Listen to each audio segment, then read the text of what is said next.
नमस्कार। एक अनुच्छेद ऐसा भी में आप सभी का हार्दिक स्वागत है। आशा कर रहा हूं कि आप सभी लोग जो है दोस्तों ठीक होंगे। आज हम जिस अनुच्छेद के बारे में चर्चा करेंगे उस अनुच्छेद को पढ़ने से पहले थोड़ा सा मैं आपको बता दूं कि ये एक ऐसा अनुच्छेद है जिसके बारे में किसी भी इंस्टीट्यूट में, हालांकि बड़े बड़े इंस्टीट्यूट में तो पढ़ाया जाता है, लेकिन आपके लोकल इंस्टीट्यूट में मुश्किल है कि आपको ये अनुच्छेद पढ़ाया भी जाएगा तो इसकी परिभाषा ही बताई जाएगी, बाकी इसके बारे में डीपली नहीं बताया जाएगा। मुझे नहीं लगता कि शायद ये चीज़ सही है। आपको पढ़ाना चाहिए। जब आप इस अनुच्छेद को पढ़ेंगे तो उसके बाद आप खुद ही निर्णय लेंगे कि आपके साथ गलत किया जाता है या सही किया जाता है। आपको इस अनुच्छेद के बारे में जानना चाहिए या नहीं जानना चाहिए। इस अनुच्छेद की गरिमा आपको इसको पढ़ने के बाद ही मुझे लगता है शायद समझ आएगी। पता नहीं क्यों इंस्टीट्यूट वालों को इस अनुच्छेद से नफरत है, दुश्मनी कह सकते हैं, दुश्मनी है शायद, अगर नहीं पढ़ाते होंगे। अगर पढ़ाते होंगे तो अच्छी बात है। तो इस अनुच्छेद को पढ़ने से पहले आपको मैं थोड़ा सा बता दूं कि मान लीजिए सरकार कोई कानून बनाती है जिसके द्वारा आपके मौलिक अधिकारों का हनन हो रहा है, आपके मौलिक अधिकारों के ऊपर संकट आता है, तो इस अनुच्छेद के पास इतनी शक्ति है कि ये क्या करेगा, सरकार के कानून को ही समाप्त कर देगा दोस्तों। जी हाँ, एक अनुच्छेद ऐसा भी। चलिए इस अनुच्छेद के बारे में जानते हैं। एक अनुच्छेद ऐसा भी तो क्या है? अनुच्छेद 13 ... क्वेश्चन मार्क। अनुच्छेद 13 के बारे में हम पढ़ने जा रहे हैं। इससे पहले जैसे आपको पता है कि भारतीय संविधान के भाग 3 में अनुच्छेद 12 से लेकर 35 तक मौलिक अधिकारों का वर्णन है, जिसमें अनुच्छेद 14 से हमारे मूल मौलिक अधिकार फंडामेंटल राइट शुरू होते हैं और 32 तक रहते हैं। चलिए देखते हैं अनुच्छेद 13 की अगर परिभाषा या नाम आप पढ़ेंगे तो नाम आपको इस तरह से मिलेगा कि मूल अधिकारों से असंगत या उनका अल्पीकरण करने वाली विधियां, या कई किताबों में ऐसा दिया होता है कि मूल अधिकारों को असंगत या उनका अल्पीकरण करने वाली विधियां। से और को में ही थोड़ा सा आपको डिफरेंस मिलेगा। चलिए उससे पहले आप ये जान लीजिए कि भारत में न्यायालयों को यह शक्ति दी गई है कि वो क्या करे, मूल अधिकारों का उल्लंघन करने वाली विधियों को समाप्त करे, उन्हें शून्य घोषित कर दे, उन्हें आच्छादित कर दे। तो थोड़ा सा हम इस अनुच्छेद के बारे में, संविधान हमारा क्या कहता है, हमारे संविधान में किस तरह से इन अनुच्छेद के बारे में वर्णन है, उसको जानेंगे। उसके बाद हम क्या करेंगे, अपनी भाषा में आपको समझाएंगे। कॉन्स्टिट्यूशनली क्या प्रोविज़न है उसको पढ़ लेते हैं।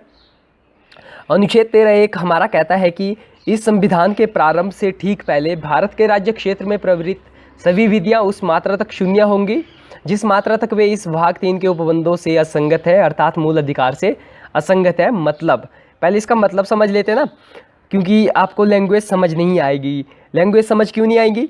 क्योंकि हमारा संविधान बनाया है संविधान सभा ने। किसने बनाया है हमारा संविधान? हमारा संविधान सभा ने बनाया है। और संविधान सभा को वकीलों का स्वर्ग भी कहा जाता है। बेसिक सी बात है ना, वकीलों का स्वर्ग। तो वकील तो अपनी कानूनी भाषा इसमें डालेंगे ही डालेंगे, और कानूनी भाषा हमें समझ नहीं आती, बट मुस्कुराइए क्योंकि हम आपके साथ में हैं।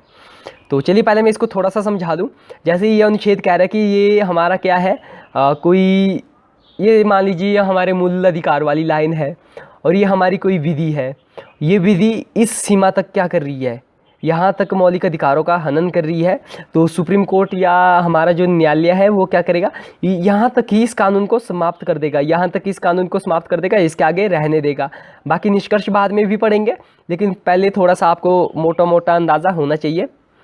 अनुच्छेद 13(2) क्या कहता है? अनुच्छेद 13(2) कहता है कि राज्य ऐसी कोई विधि नहीं बनाएगा जो इस भाग द्वारा प्रदत्त अधिकारों को छीनती है या न्यून करती है, और इस खंड के उल्लंघन में बनाई गई प्रत्येक विधि उल्लंघन की मात्रा तक शून्य होगी। दोस्तों शून्य होगी। आई होप समझ गए होंगे, कानूनी भाषा है, आपको समझ आई होगी। चलिए आगे देख लेते हैं, बाद में सीधे ही निष्कर्ष के ऊपर आएंगे। अनुच्छेद 13(4) की बात करें, अब आप कहेंगे 13(3) कहाँ गया? 13(3) समाप्त किया गया है। अनुच्छेद 13(4) की बात करें तो अनुच्छेद 13 की कोई भी बात अनुच्छेद 368 के अधीन किए गए संविधान के किसी संशोधन पर लागू नहीं होगी मित्रों। मतलब कि अनुच्छेद 13 के आधार पर जब परिवर्तन किया जाएगा संविधान में, विधियों को समाप्त किया जाएगा, तो 368 के अधीन क्या किया जाएगा, संशोधन नहीं किया जाएगा, मामूली तरह से संशोधन होगा। इस बात को आप इसी तरह से समझ सकते हैं। बाकी आप ये भी समझ लीजिए कि जो हम बार बार विधि शब्द प्रयोग कर रहे हैं, विधि विधि विधि, आखिर विधि पे विधि, विधि पे विधि, आखिर कब तक विधि? तो चलिए इस विधि को थोड़ा हम एक्सपोज करते हैं, इस विधि का हम पोस्टमार्टम करते हैं।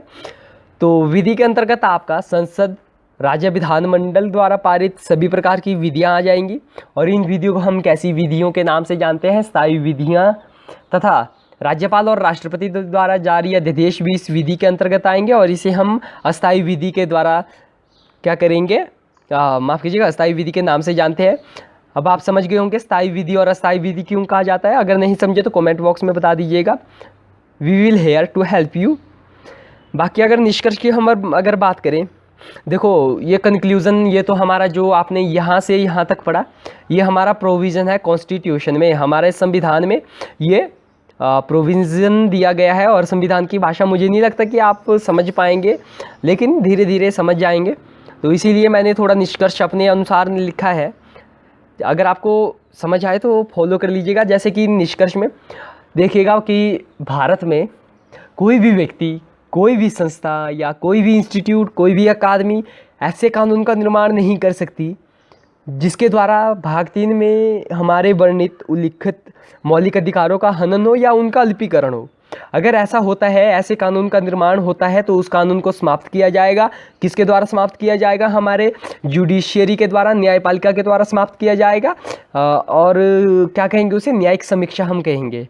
फिर दूसरी की बात करें तो संविधान निर्माण से पहले की विधियों के कारण मौलिक अधिकारों पर यदि संकट आता है, या इन दोनों में पूर्व संवैधानिक विधि प्लस मौलिक अधिकारों में टकराव की स्थिति उत्पन्न होती है, तो पूर्व संवैधानिक विधि आच्छेदित हो जाएंगी। मतलब सुनिए सुनिए सुनिए, भारत का संविधान हमारा लागू हुआ 26 जनवरी 1950 को, और 26 नवंबर 1949 को बनकर तैयार हुआ था। जिस दिन भारत का संविधान लागू हुआ, उससे पहले भी हमारे संविधान में ब्रिटिश सरकार के द्वारा बनाए गए कानूनों के अनुसार शासन चलाया जा रहा था। फिर संविधान लागू हुआ, उसके बाद भी कुछ कानून थे जो अच्छे थे, उनको भी शामिल किया गया संविधान में। तो ये अनुच्छेद कहता है कि अगर उन कानूनों के द्वारा जो संविधान लागू होने से पहले बने हैं और आज तक लागू है, उनके द्वारा अगर किसी व्यक्ति के मौलिक अधिकारों पर संकट उत्पन्न होता है, तो मौलिक अधिकारों की रक्षा की जाएगी, और उन विधियों को जो संविधान लागू होने से पहले बनी थी उनको क्या कर दिया जाएगा? ख़त्म कर दिया जाएगा, समाप्त कर दिया जाएगा। कहाँ तक? उस सीमा तक जिस सीमा तक ये मौलिक अधिकारों का क्या कर रही है? हनन कर रही है, उनका लिपीकरण कर रही है। यह है पहली बात। दूसरी बात ये है कि संविधान लागू होने के बाद जो भी हमारे कानून है या कोई नया कानून सरकार बना रही है, उसके द्वारा हमारे मौलिक अधिकारों पर संकट उत्पन्न होता है या मौलिक अधिकारों में कमी की जाती है, तो न्यायपालिका के पास न्यायिक समीक्षा है कि वो क्या करे, उन अनुच्छेदों को या उन कानूनों को जो सरकार ने बनाए हैं या बनाने जा रही है, उनको समाप्त कर दें।